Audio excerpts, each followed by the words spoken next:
Bom dia, Lucas Mota, Thiago Minhoca, toda a equipe, também todos os ouvintes. Lucas, e fervendo de verdade, tá? Assim, eu nem vou entrar em todas Porque as tem uma água picuinhas. lá que tá borbulhando? Não, eu não falei literalmente, Ah, foi tá, de entendi. verdade. Pronto.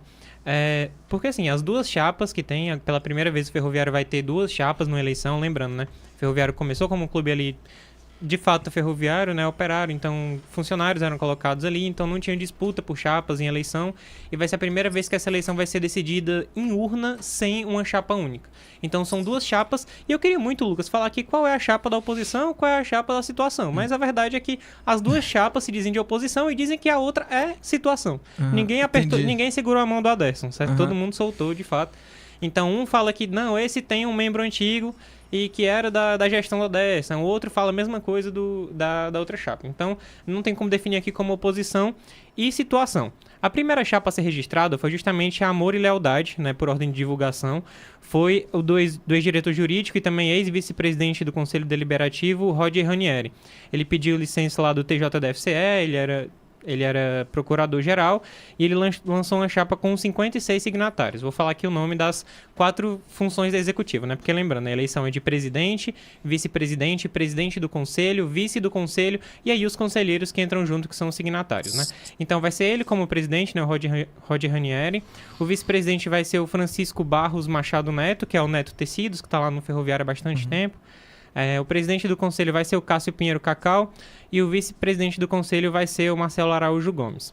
A outra chapa é a Futuro Orgulho e Tradição, que ela partiu de uma junção ali da chapa do Joel Oliveira, que é um professor ali que era da torcida, junto com o Newton Filho, que é o ex-presidente, que saiu do cargo em 2022, deixou o cargo, né, renunciou em 2022, que eles se juntaram e formaram a chapa, né?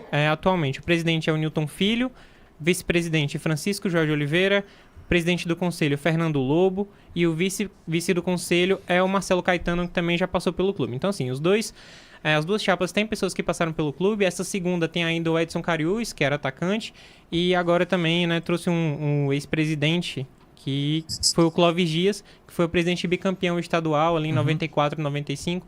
Então, ambas têm nomes aí conhecidos pela torcida e propostas até similares, sabe? Dizer que vai atuar em consenso ali para tentar colocar a SAF, mas seguindo o rito que não estava sendo seguido.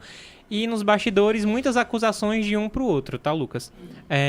Nos últimos dias, o grupo do Rodger, no nome do Cássio Cacau, que é o que está concorrendo como presidente do Conselho Deliberativo, ele fez várias acusações sobre o Newton Filho enquanto gestor do Ferroviário até 2022, né? Falando de contratos irregulares, falando que entregou um jogo pro Ceará de 3-0. Então, assim, acusações fortes.